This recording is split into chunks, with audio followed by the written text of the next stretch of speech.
What flavor or scent would you put into your Star Wars themed soaps? Alright, so I added some purple dye here.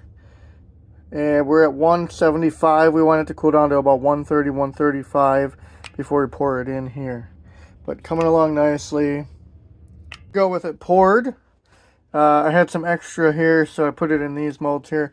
But that's how it goes. I squirted it at the top with alcohol so that it doesn't bubble up and it kills off those bubbles.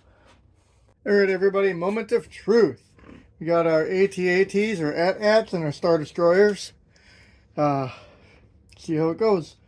We'll get the Star Destroyers out first. I'm just stretching this a little bit. See if they'll pop out. They are triangle shaped. You don't want to lose that tip.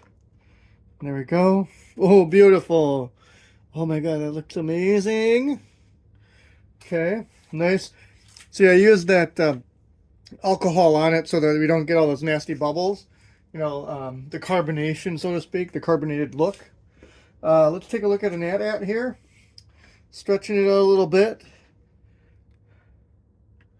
And this one will be tricky because there's a little piece in there. But let's see how this goes. We got to get it out. So I have some soap on there. It's kind of, there we go, pulling through. So look at that.